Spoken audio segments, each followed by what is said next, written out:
मित्रांनो, आजच्या आपल्या संडे टेल्सचा विषय आहे पैशाचा कॅन्सर. ऐकून जरा वेगळं वाटलं ना, पण अनेकांना हा पैशाचा कॅन्सर झालेला असतो. कॅन्सर म्हणजे काय? जेव्हा एखाद्या अवयवाच्या पेशींची इतकी जास्त वाढ होते की तो अवयवच काम करू शकत नाही, त्यावेळेला त्या अवयवाचा कॅन्सर झाला आहे असं आपण म्हणत असतो. मित्रांनो, पैसे या गोष्टीचा उपयोग काय? तर आपलं आयुष्य सुंदर करण्यासाठीचा रिसोर्स म्हणजे पैसा. या पैशाचं काम आपल्या आयुष्याला सुंदर करणं, छान आयुष्य जगता येणं हे आहे. मात्र अनेकांच्या आयुष्यात ह्याच पैशाने इतकी जास्त वाढ केलेली असते की तेच आयुष्य सुंदर करण्याऐवजी त्याच निर्माण झालेल्या प्रॉपर्टीची सेवा करणं, त्या प्रॉपर्टींचे गुलाम म्हणून आयुष्य जगणं हे वाट्याला येत असतं.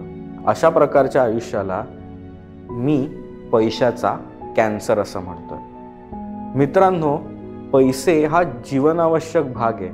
जगण्यासाठी पैसा असणं हे गरजेचंच आहे. मात्र आपल्या गरजेपेक्षा जास्त रिअल इस्टेट प्रॉपर्टीज जर आपण तयार करत असू तर या रिअल इस्टेट प्रॉपर्टीजना सांभाळावी लागतं. या रिअल इस्टेट प्रॉपर्टीज मेंटेनन्स मागत असतात. या रिअल इस्टेट प्रॉपर्टीजमधनं जर उत्पन्न आपल्याला हवं असेल तर त्यांना आपल्याला भाड्यावरती द्यावं लागतं. मग ते भाडे करार करणं, त्या प्रॉपर्टीजची डागडुजी करणं हा एक खूप मोठा कामाचा विषय ठरतो. अनेकांचं निवृत्तीनंतरचं आयुष्य हे आपण विकत घेतलेले फ्लॅट भाड्याने देणे किंवा त्या फ्लॅट्सना भाडे करू शोधणे अशा प्रकारच्या गोष्टींमध्येच त्यांचं निवृत्तीचं आयुष्य जात असतं. मग या भाडेकरूंनी क्रिएट केलेले प्रॉब्लेम सोडवणे, सोसायटीच्या मीटिंग्सना जाणे, हेच आपलं आयुष्य आहे का? जर तुम्ही गरजेपेक्षा जास्त प्रमाणात रिअल इस्टेट प्रॉपर्टीज घेऊन ठेवल्या असतील तर काय होतं? तर माझ्या मित्राच्या वडिलांबाबत जे घडलं तेच होतं. अमेय हा 2.5 कोटी रुपये कमवणारा अमेरिकेतला माझा मित्र. तो त्याच्या पॅशन प्रमाणे जगण्यासाठी अमेरिकेत गेला. रिसर्च हा त्याचा अतिशय आवडीचा विषय. आज तो रिसर्च या विषयामध्ये अतिशय चांगल्या पदावरती ॲपल कम्प्युटर्समध्ये नोकरीला आहे. रिसर्च करणाऱ्या या मुलाला त्याच्या वडिलांनी 12 कोटी रुपयाची रिअल इस्टेट प्रॉपर्टी सोडून गेलेले आहेत. आता या अमयला पुन्हा भारतात यायचंय आणि त्याच्या वडिलांनी घेऊन ठेवलेली शेतजमीन तलाठ्याकडे जाऊन त्यावरती आपला सातबाऱ्यावरती नाव टाकून घ्यायचंय.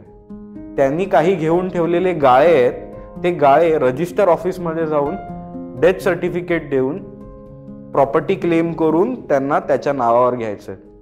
अशा प्रकारे त्यांनी घेऊन ठेवलेले काही फ्लॅट्स, गाळे, शेतजमीन या सगळ्या गोष्टींना नावावर करून घेणं आणि भाड्याने देणं किंवा विकून टाकणं यासाठी अमयला किमान 3 महिने तरी भारतात येऊन काम करणं भाग आहे.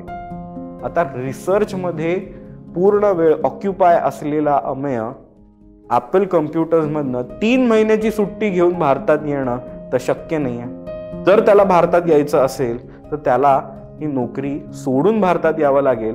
3-4 महिने या सगळ्या प्रॉपर्टीची विल्हेवाट लावावी लागेल आणि परत अमेरिकेत जाऊन त्याला त्याच्या आवडीचा जॉब परत शोधावा लागेल. आज अमेय भारतीय रुपयात 2.5 कोटी रुपये कमवतोय. म्हणजे अमेरिकेच्या तुलनेत डॉलर्समध्ये जर आपण सांगायचं झालं तर ते फार जास्त पैसे जरी नसले तरी अमयाला त्याचं आयुष्य सुंदर करण्यासाठी पुरेसे पैसे मिळत आहेत. त्याच्या वडिलांनी त्याला सोडून गेलेली प्रॉपर्टी म्हणजे 11-12 कोटी रुपयाची जरी प्रॉपर्टी असली तरी त्याच्यासाठी ते 3 ते 4 वर्षाचं उत्पन्न आहे. ती प्रॉपर्टी मिळवण्यासाठी किंवा आपल्या नावावर करण्यासाठी म्हणून अमयला आज 3 ते 4 महिने इथे येऊन सरकारी ऑफिसेसच्या पायऱ्या झिजवणं हे काही शक्य होणारं काम नाहीये. म्हणून गेली 6 वर्ष त्याच्या वडिलांना जाऊन 6 वर्ष होऊन देखील अमेय या कामाकडे फिरकला देखील नाहीये. मित्रांनो, असे अनेक अमेय आज अनेक वेगवेगळ्या देशांमध्ये सेटल झालेले आहेत, ज्यांच्या आई वडिलांनी त्यांच्यासाठी मी किती मोठी प्रॉपर्टी क्रिएट करून ठेवतोय अशा आविर्भावात ते जगले. मात्र जगल्यानंतर ते सोडून गेलेली ही रिअल इस्टेट प्रॉपर्टी ही धूळ खात, काला परत्वे त्यात झीज होत अतिशय दुरावस्थेमध्ये पडून आहे.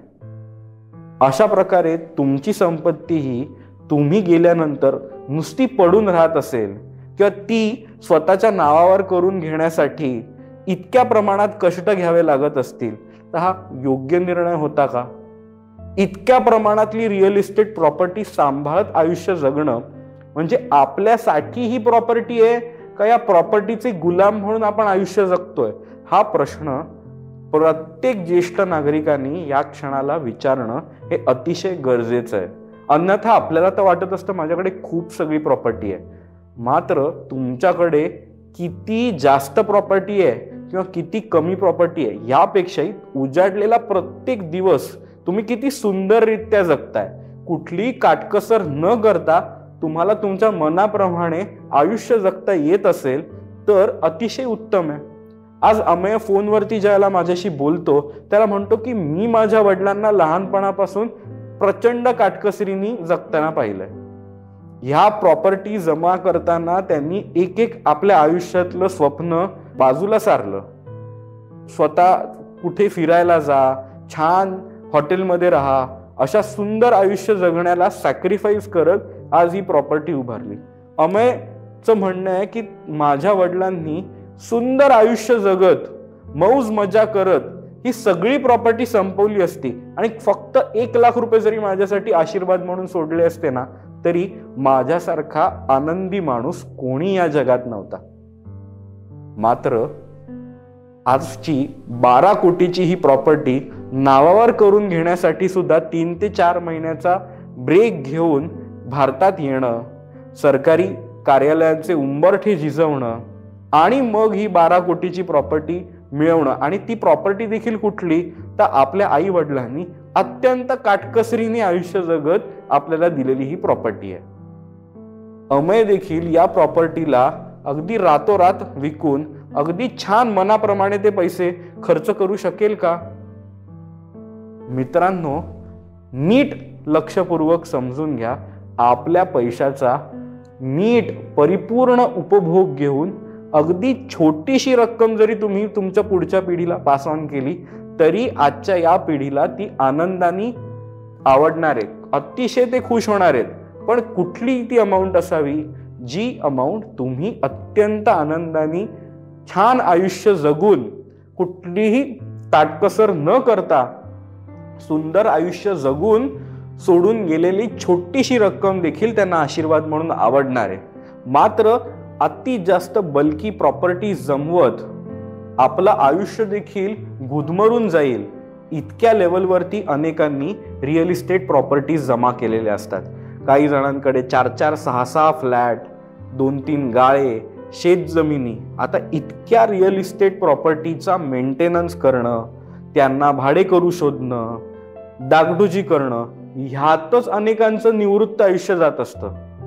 जे निवृत्त आयुष्य छान गाणी म्हणत, छान ठिकाणी फिरायला जात, सुंदर सुंदर हॉटेल्समध्ये राहत, इतकं सुंदर आयुष्य जगता येण्यासारखं आहे. सामाजिक कामांमध्ये वेळ घालवता येणं शक्य आहे. खूप गोष्टी आयुष्य सुंदर घडण्यासाठी शक्य असताना देखील फक्त या प्रॉपर्टीजची डागडुजी, भाडे करू शोधणं ह्यात जात असेल तर मित्रांनो, ह्याला पैशाचा कॅन्सर म्हणू नये, नाहीतर दुसरं काय. आणि हा पैशाचा कॅन्सर इतका दुर्धर आजार आहे की कॅन्सर हा फक्त आपलं आयुष्य संपवतो, मात्र पैशाचा कॅन्सर हा तुम्हाला पुढच्या पिढीत देखील ट्रान्सफर केला जातो.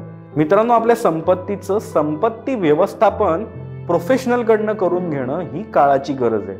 कारण आपण आपल्या पुढच्या पिढीला पैसे किती देतो यापेक्षाही कसे देतो हे महत्वाचं आहे. पुढच्या पिढीला व्यवस्थितरित्या ट्रान्सफर करता येतील अशा प्रॉपर्टीज ज्या त्यांचा आयुष्यातला प्रोडक्टिव्ह वेळ न जाता सहजपणे त्यांना उपभोग म्हणून घेता येऊ शकतील अशा प्रकारे पुढच्या पिढीला जर आशीर्वाद म्हणून आपण प्रॉपर्टीज देऊ शकत असू तरच ती खरी आशीर्वाद म्हणून मिळालेली संपत्ती ते देखील मानतील. पटत असेल तर लाईक आणि कमेंट करायला विसरू नका. आणि हे व्हिडिओज तुमच्यापर्यंत पोहोचत असतील तर तुम्हाला नक्की कसं वाटतंय, याबाबत तुमचे काही आक्षेप आहेत का तुम्हाला आवडलंय? जर आवडत असेल तर हा व्हिडिओ तुमच्या ओळखीतल्या प्रत्येकापर्यंत पोहोचवा आणि लाईक आणि कमेंट करायला अजिबात विसरू नका. असे सुंदर सुंदर गोष्टींमधनं आर्थिक ज्ञान जर तुम्हाला मिळवायचं असेल तर सबस्क्राईब करायला विसरू नका.